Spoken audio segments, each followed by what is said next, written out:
This conference will now be recorded.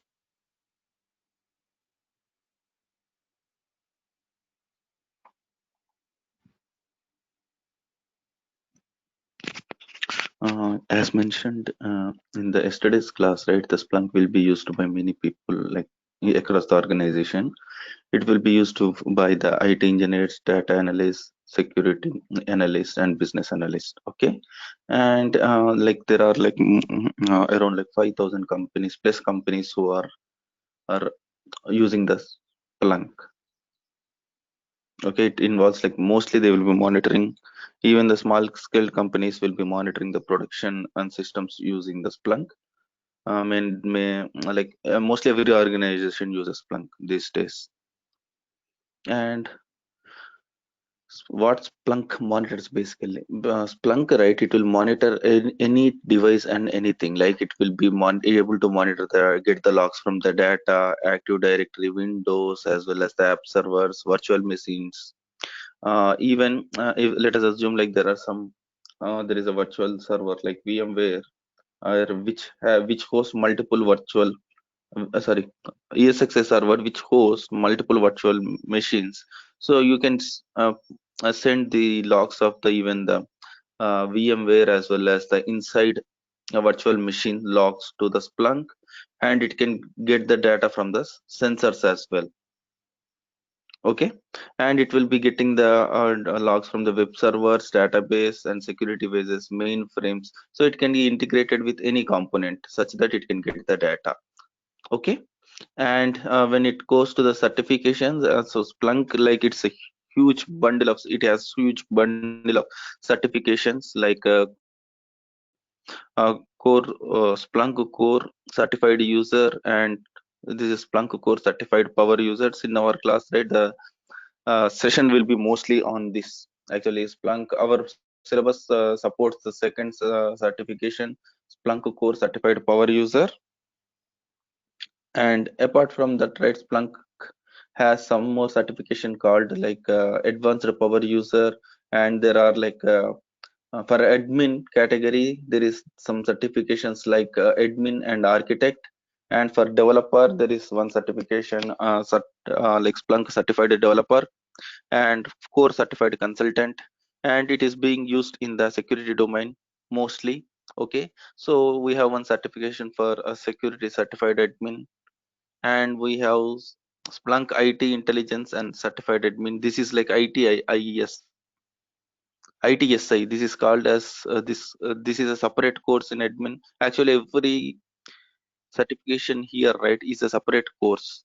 So we have Splunk Enterprise Security Certified Admin as one course, and we have ITSI,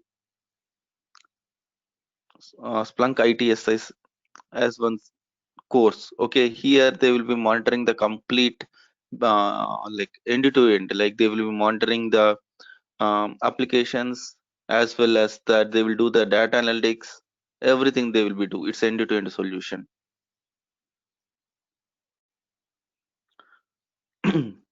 So we will discuss about the Splunk software and its types, like how many types of softwares are there. Splunk supports the enterprise software, and it has some 60 days trial. Okay, and there are two types of softwares basically. One is the Splunk Enterprise Edition as well as the Splunk Universal Forwarder. Okay, so and this is basically this universal forwarder is basically to ship the logs from your or application to Splunk Enterprise. So this is the agent and this is the server. So enterprise software is the server where we will make this enterprise software as a indexer, and universal forwarder is an agent which will be deployed in your application. In earlier days, in the initial days of Splunk, they never used to have this universal forwarder. They used to have only Splunk enterprise software. So due to which they had seen so many complaints because it's a heavyweight software, and whenever we install this on your source systems, right, it is causing some performance bottleneck. So the Splunk has come up with some new software called like forwarder, which is a lightweight and which can be deployed on the application. Okay, and the latest version is like now 8.5. It is like 1 week or 1 month back we had this 8.0.4.1. So I will be taking you to this.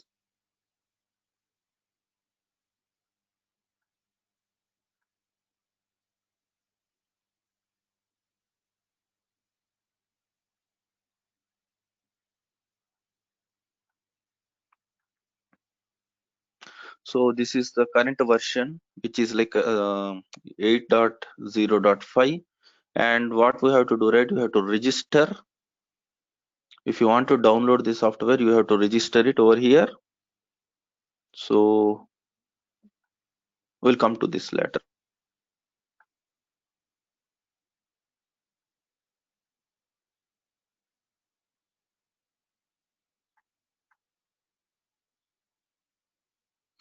And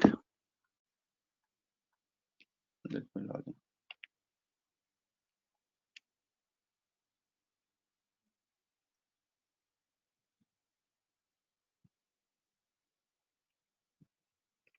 This is the enterprise version.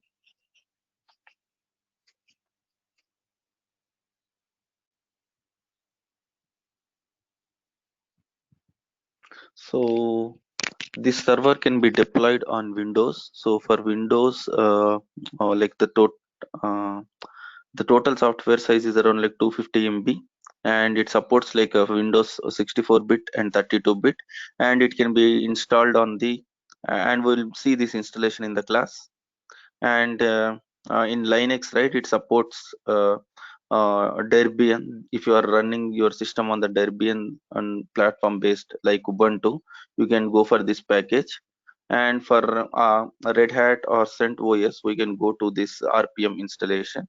In other systems, right, it can be a zipped file, right, tar file. Splunk can be installed on this Mac as well. It supports Mac. And this is the universal forwarder. It's a lightweight application.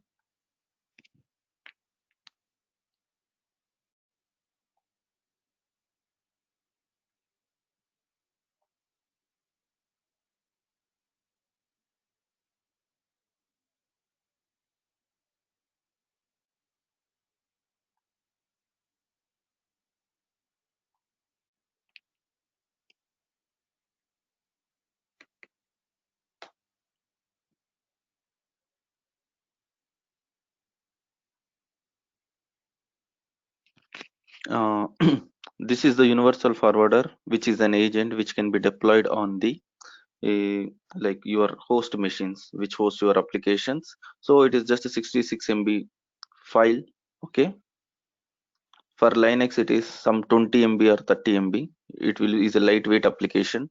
So it supports like multiple Linux versions. I mean, Linux like based on the distribution of the kernel. Okay, and it supports Solaris. But when you take into this enterprise edition, we don't have anything as Solaris. But as universal forward should ship mostly anything, right? So they have provided like this agent in multiple platforms rather than these enterprise editions. So it supports the Solaris based systems and Mac as well as the FreeBSD and AIX systems.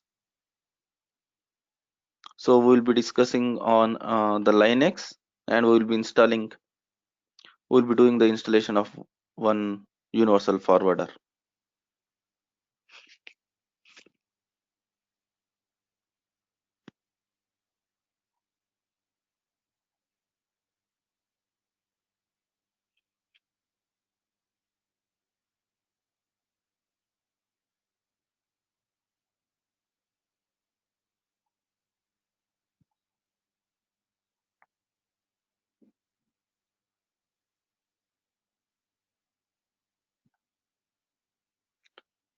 Yeah, we have discussed this. It supports like Linux, Windows, and Mac.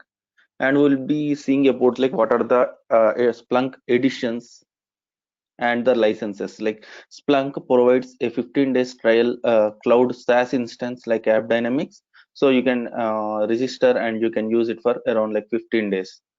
So for that, just I will be doing one. I have clicked the link. I will be sharing the screen. Just a second.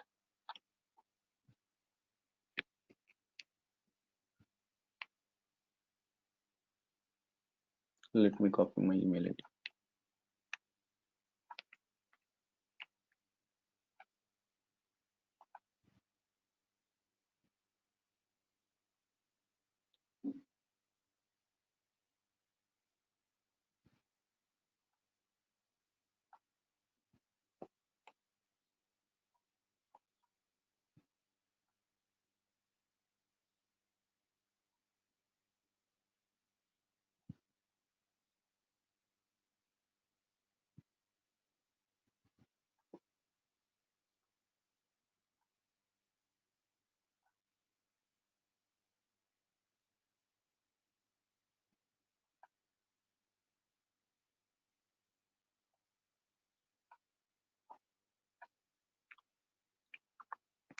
When you log into this splunk.com, you will be seeing one thing called like free Splunk. You have to click on this free Splunk. Okay, we have to give.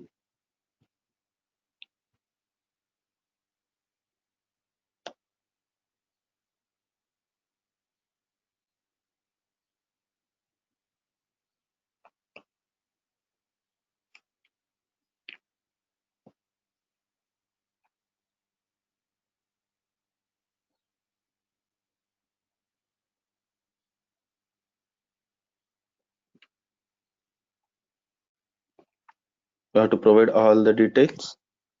Okay.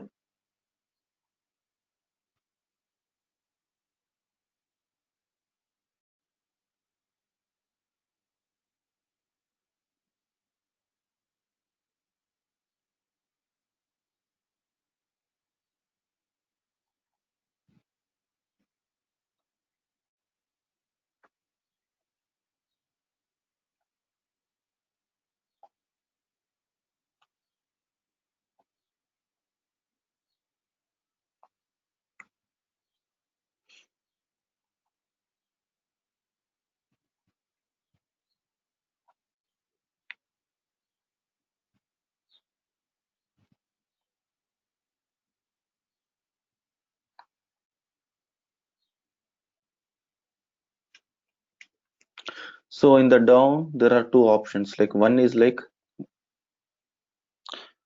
if you want to download the software, you can go for this option, software download. Else you can go for this cloud trial. So what I will do, right? I will select the cloud trial,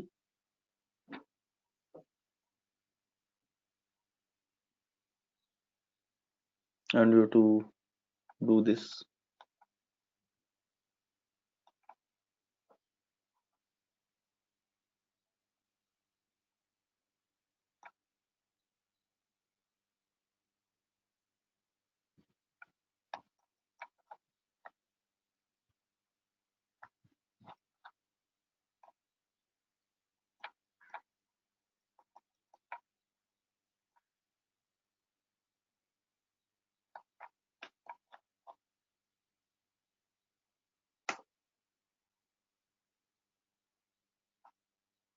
So normally we'll have this one enabled, but I'm not sure why this is disabled.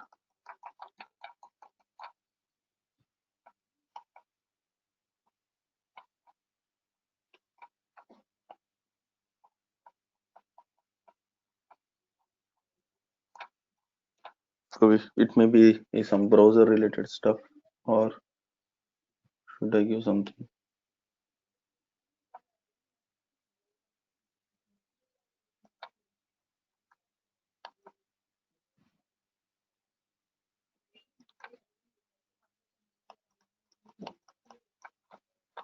Okay, it may be the browser compatibility or some other issue, or I will put something.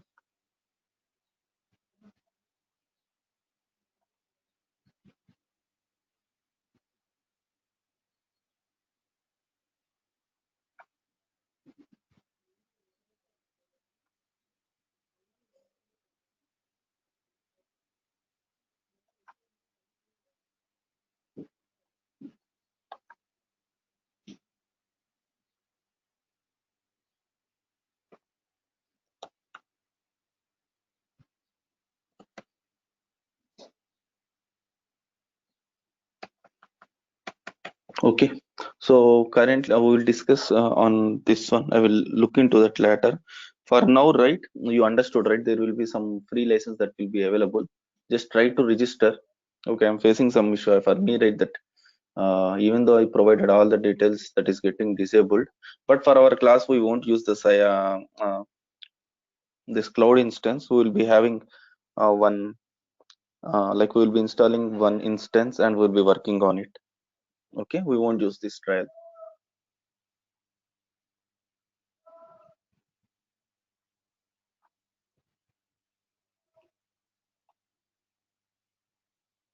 If I have this trial that I can't log into that machine if I want to configure.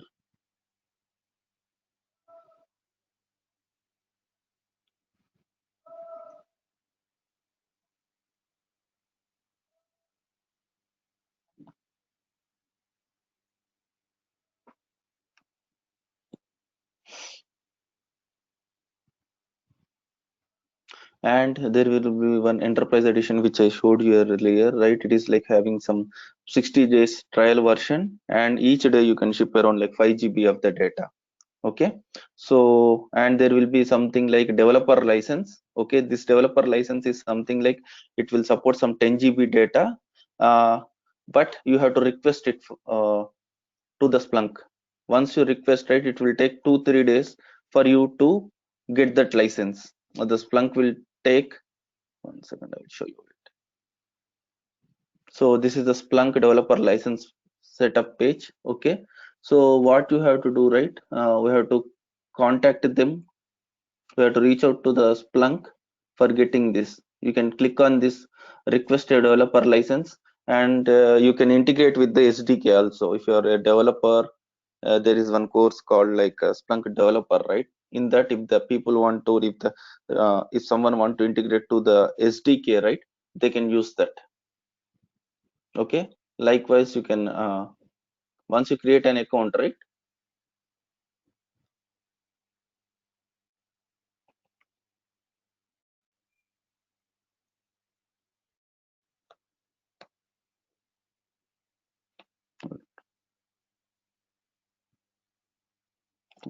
Or I will directly log in.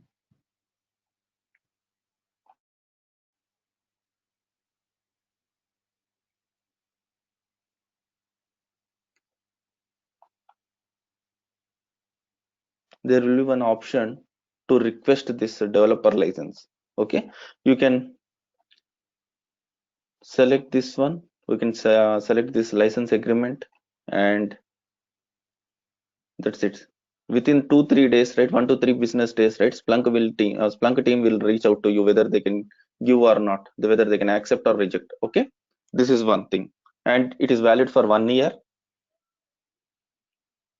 You will be getting a mail.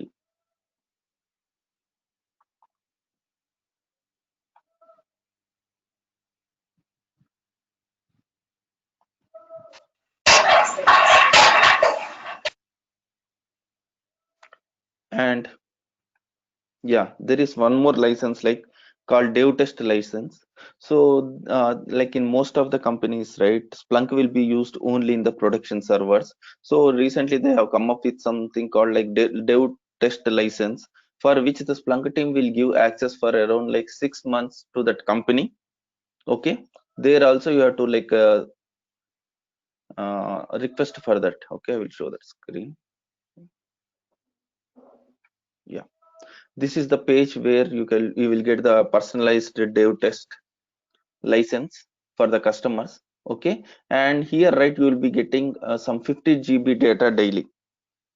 So it is like mostly enough for if you are running an application for one project. 50 GB is more than enough, and this is valid for like around 6 months.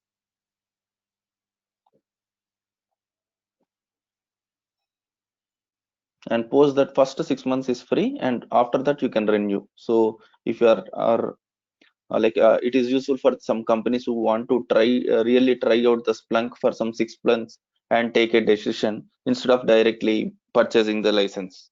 So they can do the POC and implementations in their environments for 6 months. Later they can renew it. Okay, this is also useful.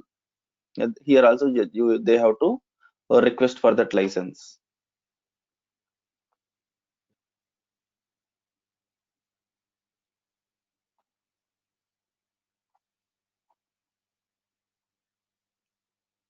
You guys can register for this developer license. Okay, if you get that one right, uh, you can integrate multiple apps. You can get the SDK access as well.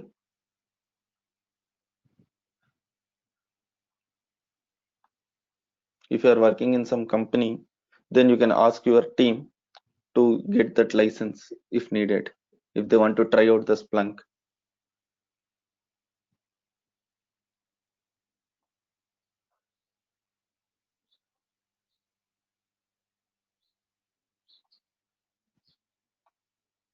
So like a Splunk can be installed in two modes actually. So first, I will tell you this one. The components of Splunk. Okay, Splunk is having multiple components like universal forwarder, heavy forwarder, indexer, cluster manager, search hit, deployment server, as well as the license manager. So for all these things, right, there is only one software, that is like enterprise edition. You had here enterprise edition, right? Splunk enterprise. So we have to install the Splunk enterprise, and you have to convert to that part. You have to do some configuration in that Splunk enterprise to make it as a, for universal forward it is a agent. You had a separate software for that. Okay, so there is no explicit software provided for heavy forwarder or indexer. So the enterprise edition will be converted to heavy forwarder or indexer or cluster manager or search head or deployment server or license manager. So it's like the single software. Okay, so we no need to, like, there is no separate download or the software available for license manager or developer deployment server. Okay, so previously it used to have this universal forwarder also as a single package, but as it is like 300 MB and 400 MB, it is causing the performance overhead. So they came up with some universal forwarder. So we will discuss about this one. Okay, we will discuss about, like, let me open the paint.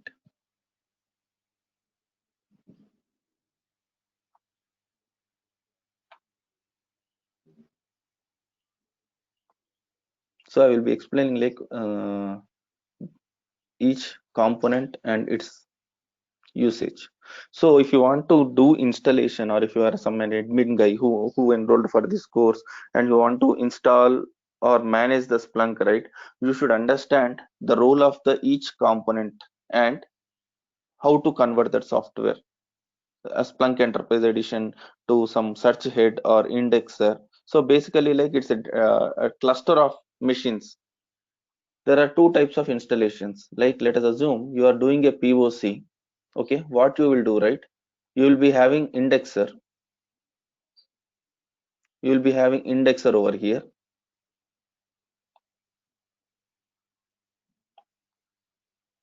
and you will be having search hit on the same machine.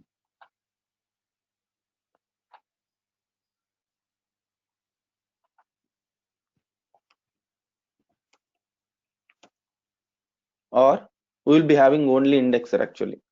So using indexer also, you can get this UI. Okay, if you have this indexer also, you will be getting the UI. So if you are doing a POC, or if you want to practice, right, only if you install the indexer, that should be fine.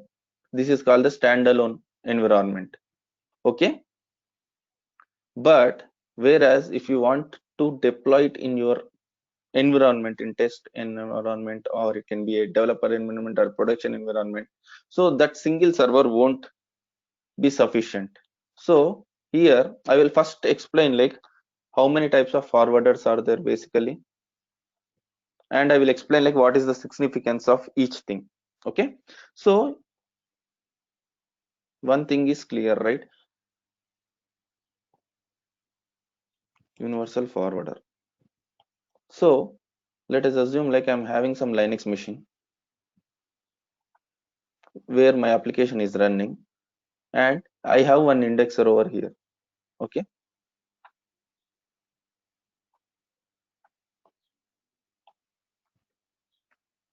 If I want, and here I am getting logs in slash var slash.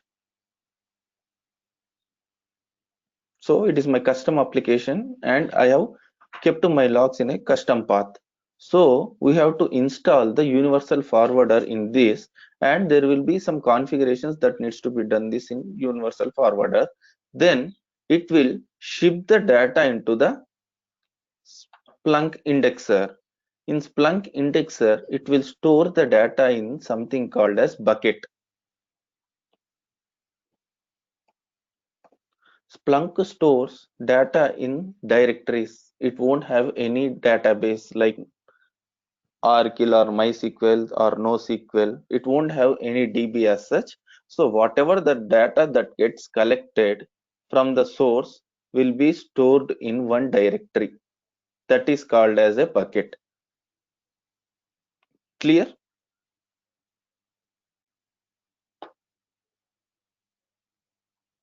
And let us assume. So here, let us here I am running my application on OS. Okay. Then I have installed my universal forward in my source machine. Now I am working on some project where we have Oracle,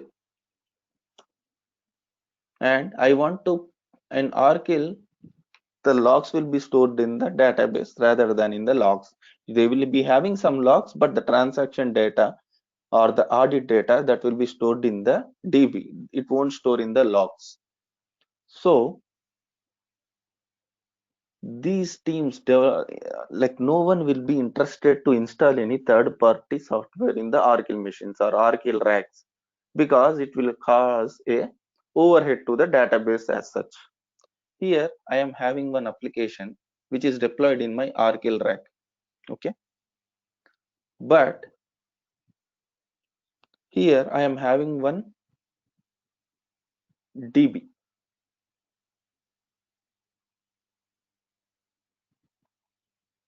Why? Because why they won't accept, right? As this log involves a read write operation on the table, it will bring down the performance so of the Oracle system. So what they will do, right? They will be having something called as like universal forwarder or like heavy forwarder, sorry. So what it will do, right? Heavy forwarder will have some app or it will have some app. Okay. This app will fetch the data to this heavy forward. Oracle will get the data into this heavy forwarder, and this heavy forwarder will process the data to the indexer, and that is the difference. And one more use case is there. Let us assume like I'm monitoring a router, Cisco router I am monitoring. So router won't store if there is some lot of traffic that is being generated. It won't store anything in the router, right? There won't be any logs, much logs present in the router. So every communication will be happening via SNMP or SMTP. They will be having some traps. Whenever you issue one command or like one UUID, MIB ID, you will get the response. So what heavy forwarder will do, right? There will be a heavy forwarder in between indexer and this SNMP router. So heavy for or like heavy forwarder will collect the information from this router and it will write in the log file, and this data will be sent to the indexer. This is one use case of the heavy forwarder. Okay, and there is one more use case called I am having the same application here. I am having for each transaction I am getting some 2000 lines of code, 2000 logs, 2000 log snippets.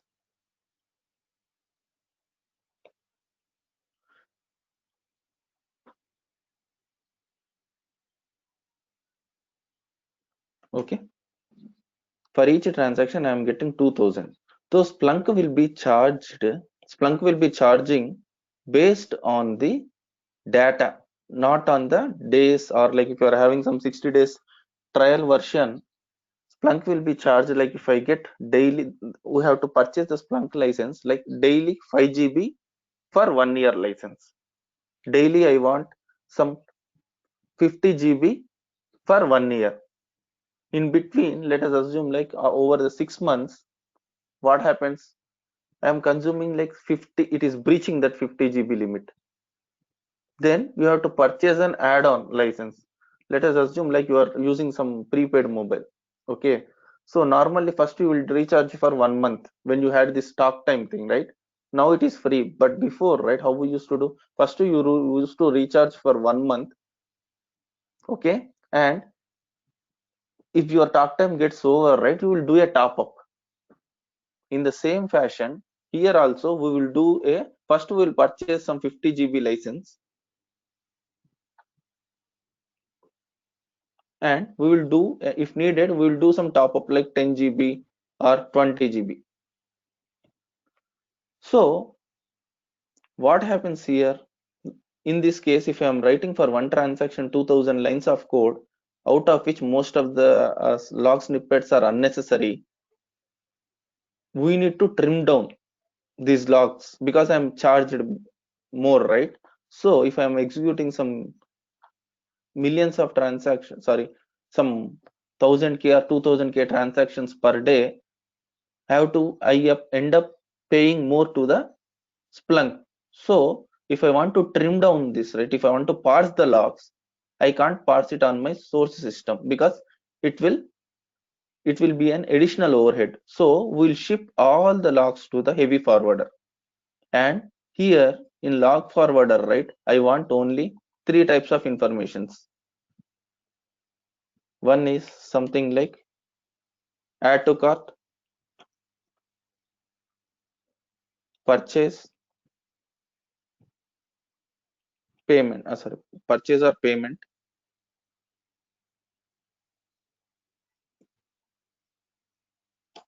Okay, and I am not interested in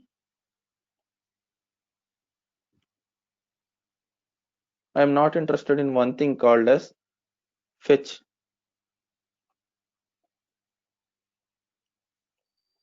product ID.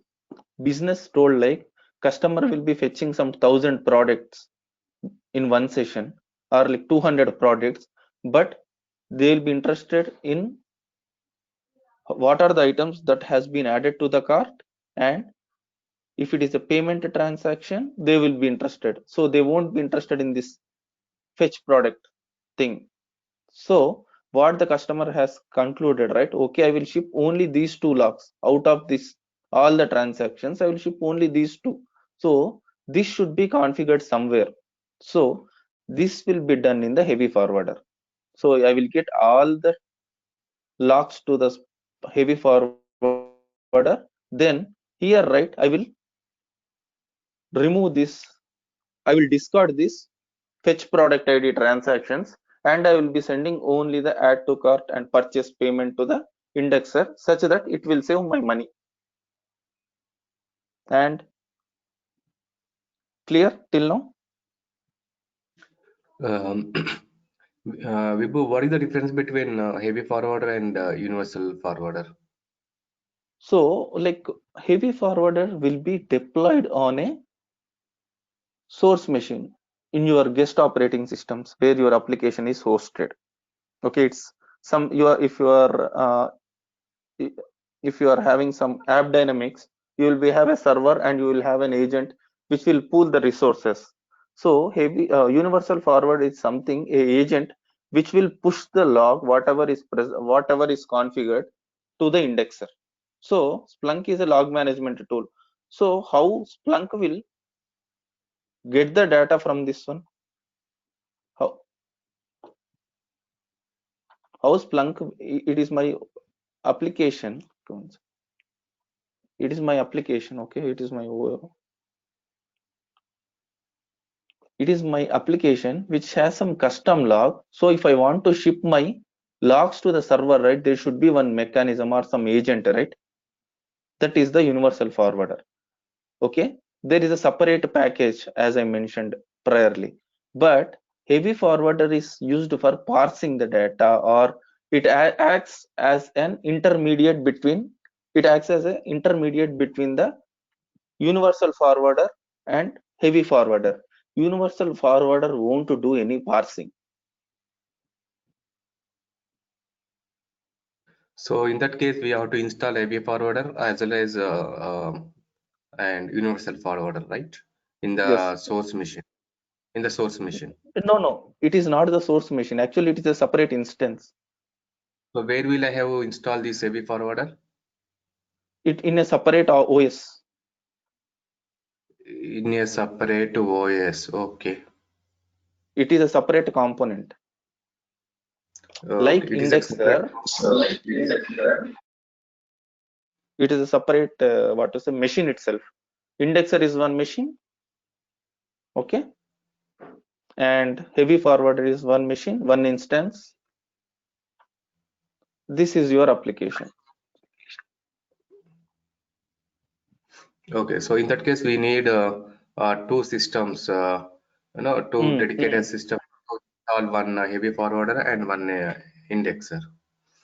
Correct, So indexer correct. nothing is a Splunk, total Splunk software. It's a console. Yes, yes. And Okay, go ahead. this is also the Splunk component only. Heavy forwarder is also a Splunk component. As I mentioned here, I will just go to, I will share the screen so that you will get a better picture.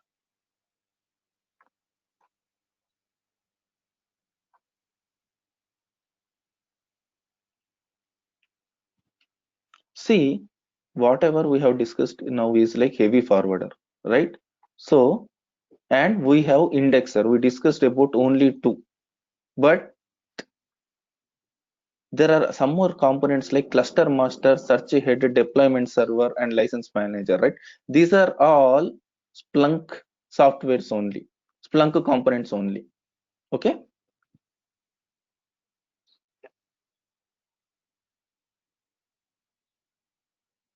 we will discuss on this.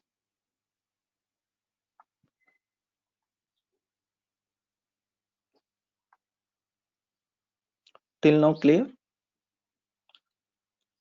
Yeah, So yes. let us assume I will be having some 1,000 applications, right? It won't be in my production system. I won't have one application. I will be having 1,000 applications, which will be shipping the data to the Splunk. And I can't send all my 1,000 applications softwares to one heavy forwarder, right? And I can't send all the data to one machine, no? It is not possible, no? It will crash, right? As Splunk uses, it can store some 10 years or 15 years of data. One instance won't be sufficient for me. So I should have a cluster of machines. There should be like n number of search heads. Sorry, n number of okay indexers. First we'll concentrate on the indexer. So in production or in your in your SIT or in your test environment, there will be like multiple logs that will be generated, and that 100 GB or 200 GB can't sit in one indexer. So you will be having multiple machines, something like this. You will be having multiple indexers, and I will be having multiple search heads. Got it?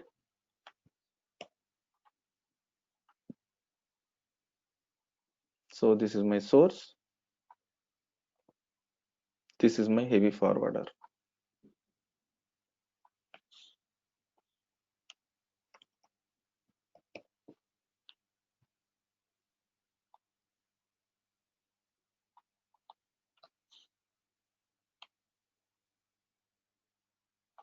So yes.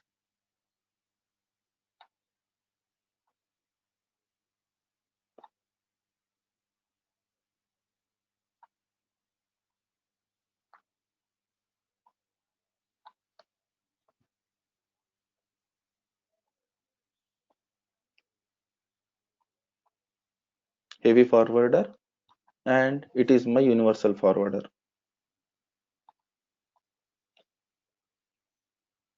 Like this, I will have a number of machines. Heavy forwarders will be like plenty, which gets data from multiple. In production, we will be having thousands of servers, right? In an enterprise, so you will be having multiple heavy forwarders. So it doesn't mean like all the logs will be shipped to heavy forwarder. For some applications, they will be directly sending this universal forwarder logs to indexer directly. But if it requires based on the scenario, or if some parsing is needed, then only the data will be sent to the heavy forwarder. Else the logs will be directly sent to indexer. So it is my indexer. Here parsing is nothing but is a filtering, right? Yes, yes, correct. If you want to discard some lines in my production servers, they want only failures and passed transactions. So they don't want warnings or something like. So they don't want other debug messages. So that can be parsed. Okay, I will be having a number of indexers. So I can't manage if I am having some 50 or 100 indexers, right? I can't manage each one individually. So there will be one component called as cluster master. All the indexers will be managed by the one machine called as cluster master.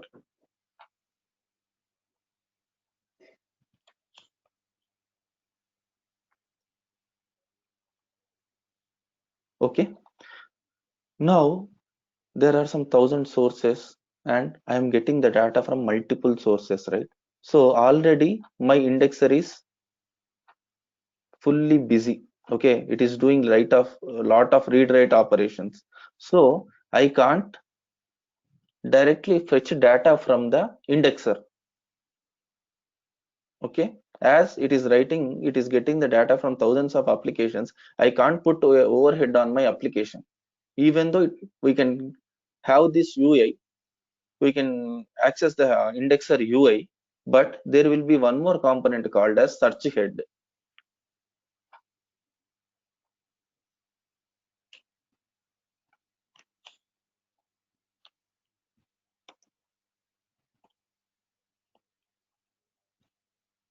Okay, so like this, you will be having multiple search heads. So this search head job is like if you write one query in the search head, it will, if you give some, I want last week's data, if you issue this query, it will go to the indexer and it will get the data and it will present it to you.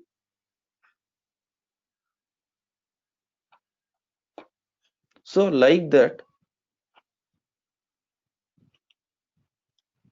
you will be having multiple search heads. There will be how many search heads you need, right? There will be some planning for that. By default, it will support six search heads, six searches, and there will be some calculation like per core. How many search heads you need, right? For your environment, there will be one calculation. Okay, like that, we will be having multiple search hits.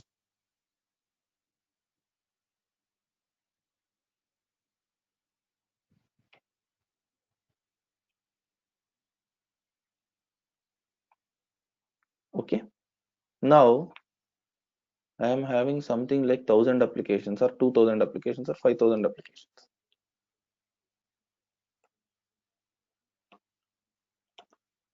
I am having in my organization, I'm having 5,000 applications. I can't go and install my or do my universal forwarder configuration manually and in each and every server, right? It will be a complex task if I'm having multiple sources.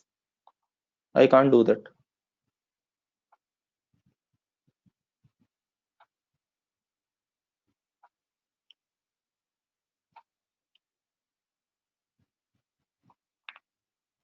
there will be one more server called as deployment server.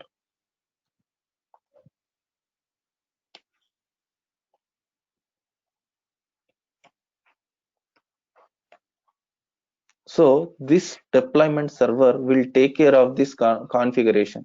So if you want to configure like the versions, or if you want to configure the logs which want to send to the Splunk indexer, that configuration will be done in this deployment server.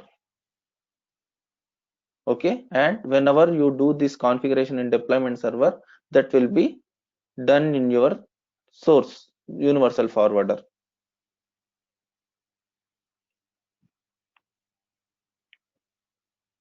And as you know, like there will be like multiple indexers, and there will be multiple licenses in place. Like it won't have one indexer, and there will be a number of machines for managing and all those, right? There will be one more component called as license manager.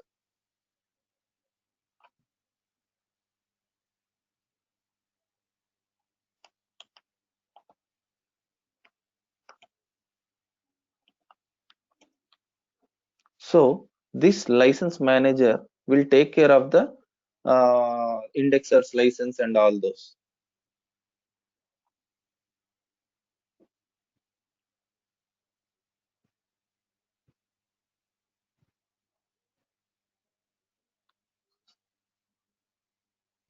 And in this search heads, right, here we have one component called a specific component called cluster master to manage the indexer, and we have something called as deployment server which will take care of these configurations, right, for heavy forwarder as well for universal forwarder.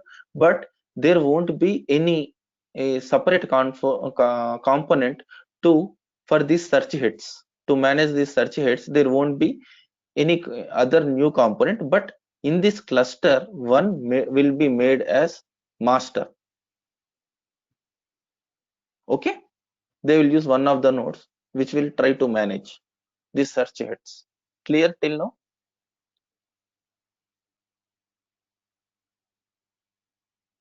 Yeah, wait. So here my question is, deployment server is what is the deployment server where we can install universal forward, right? Here you will be having Deployment server. Deployment server is a separate component of long. yes.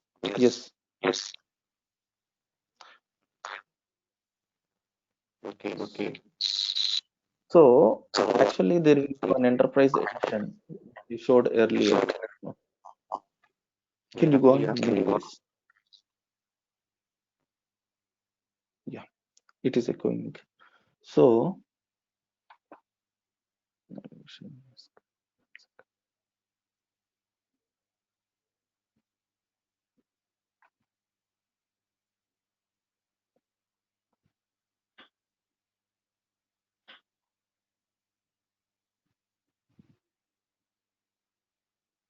the same software, the enterprise software, will be converted to can be converted to heavy forwarder, indexer, cluster master, or search head, or deployment server, or license manager. This deployment server will manage the the deployment server. 1 second.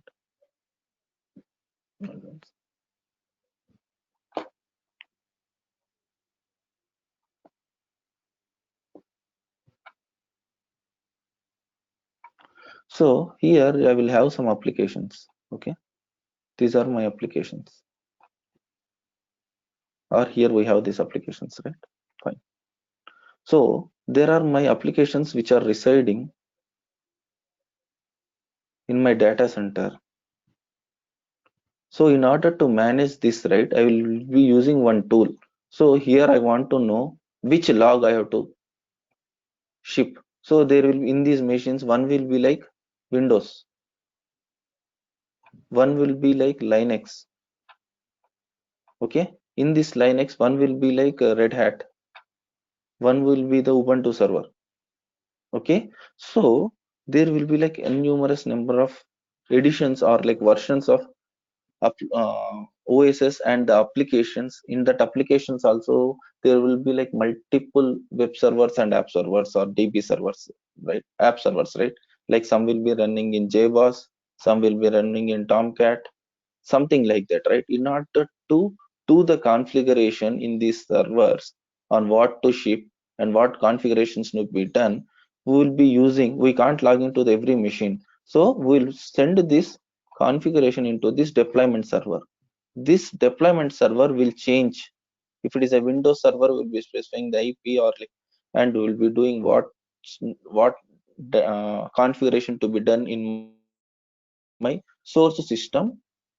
For that, we'll use this deployment server just for configuration or upgrades or something. We will have a question. But deployment server has Clear? to be configured with all the servers, right?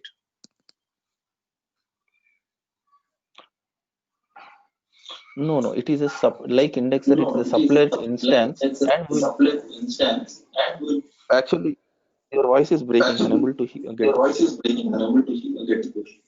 So you are saying deployment server will be managing all the web app servers, right? For the Correct. respective of configurations, right? So Yes. in order to handle that, all the web and app servers has to be configured with deployment server, right? Correct. Correct. So Okay. everything is an integrated setup. So here we have this machine. Everything is an integrated setup.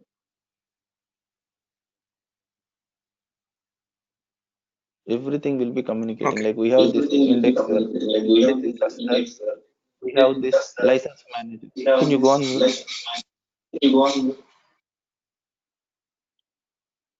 Yeah. So indexer will be having some license. For every index, you will be having license. So that will be done by the license manager. So this license manager will talk to this guy. And as I mentioned, there will be something called like other machines which can't directly send the data. So I will have a forwarder in place which will convert this data to heavy forwarder. So I will show one example, this one. Okay. And if it is a DB server here, or it is something, if it is a like router,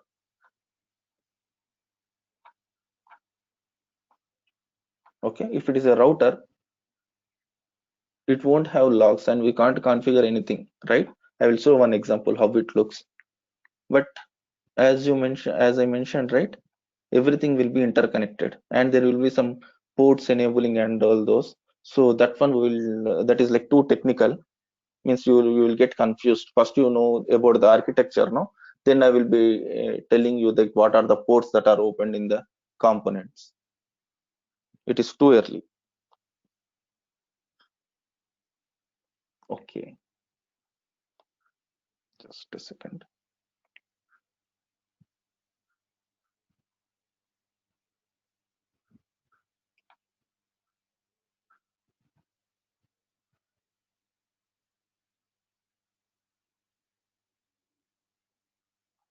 But there is only like one software, enterprise edition, which will be which we will use.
Hope you are able to see. So using SNMP, there will be, I can collect the CPU. So there is one command like SNMP walk.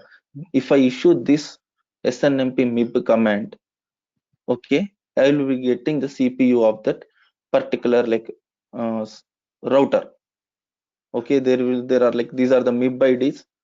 Okay, everything is having its own significance. Okay, so if I issue, there is one example. No?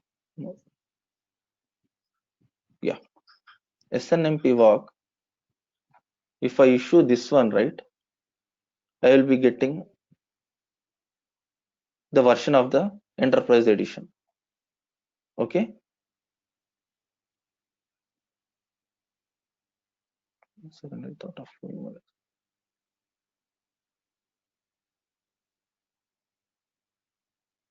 Okay, if it is a CPU also, you will get something like this. Okay, so basically, right, heavy forwarder will issue this command. You understand? Heavy forwarder will issue this command and it will get this data as a response.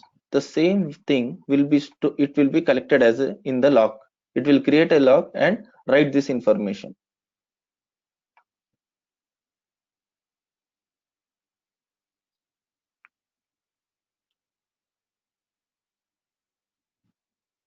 So here there is one command like where my particular Ethernet card is like kept or something. Okay, I am also not confident on the technical perspective, but if I issue this command, it is giving me the response like RSP at slot 2. Some and this one will be written to one file and it will be stored in the Splunk. Like that, we can use the heavy forwarder. I'm done with today's session. So, like, if you have any doubts. We do.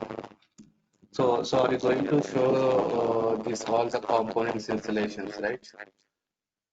No, Like that will be part of deployment that will be management. part of a log forwarder. I will be showing like a universal forwarder, and this course will be is designed for mostly a development thing. I can show one universal forwarder and one indexer. If we have time, I will install this heavy forwarder as well, but I can't commit right now. You are installing through deployment server, right? No, we'll do the configuration directly in the universal forwarder. Okay. Basically, there will be two files like input.conf and output.conf. First, because if you can't directly get your hands on a deployment server. First, you have to have a look and feel on universal forwarder, how the data will be configured, how the data will be sent. Later, then we have to add deployment server and start working on it. Okay, just why I'm asking is that yeah, in my in my organization current setup is already the current setup is completed. So going forward, if I got any new requests from the business, new applications to be installed, so just I want to know that how to add that new application to the Splunk through deployment Yeah, server. yeah. Then we will work on it. If someone has some like need something like this, right? We will do it. Yeah, sure.